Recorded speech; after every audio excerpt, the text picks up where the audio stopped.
15 વર્ષથી પાલેજમાં જૂના અને જાણીતા computer, laptop, CCTV camera service, printer repairing તેમજ નવા અને જૂના કોમ્પ્યુટર લે-વેચ કરનાર.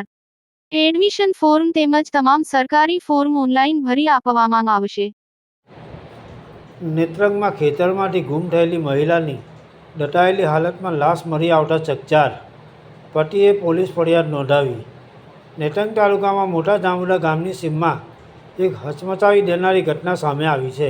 છેલ્લા કેટલાક દિવસોથી ગુમ થયેલી મહિલાની લાશ પ્લાસ્ટિકની કોથળીમાં બાંધેલી અને જમીનમાં દટાયેલી હાલતમાં મળી આવતા સમગ્ર પંથકમાં અરેરાટી સાથે વ્યાપક ચર્ચાનો વિષય બનવા પામી છે. મળતી માહિતી મુજબ મોટા જાંબુડા ગામના વતની રસિકભાઈ વસાવાએ નેત્રંગ પોલીસ મથકમાં ફરિયાદ નોંધાવી છે.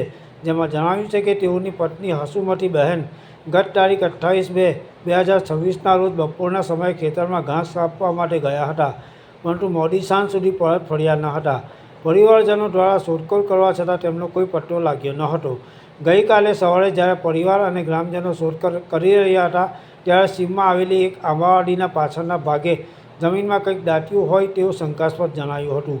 એ અંગે પોલીસને જાણ કરતાં ઉચ્ચ અધિકારીઓ અને ડોક્ટરોની ટીમ ઘટના સ્થળે પહોંચી હતી. જમીન ખોદતા અંદરથી એક મોટી પ્લાસ્ટિકની કોથળી મળી આવી હતી. તેને ખોલીને જોતા તેમાં મહિલાનો કોહવાયેલી હાલતમાં મૃતદેહ મળી આવ્યો હતો. મૃતકના પતિ અને પુત્રોએ લાશ પરના કપડા પરથી તે હસુમતીબેન હોવાની ઓળખ કરી હતી. ફરિયાદમાં જણાવ્યા અનુસાર કોઈ અજાણ્યા ઈસમે કોઈ અગમ્ય કારણોસર હસુમતીબેનનું ઘરે ટૂંપો દઈને હત્યા કરી છે અને પુરાવાનો નાશ કરવાના હેતુથી મૃતદેહને પ્લાસ્ટિકની કોથળીમાં બાંધી જમીનમાં દાટી દીધો હતો.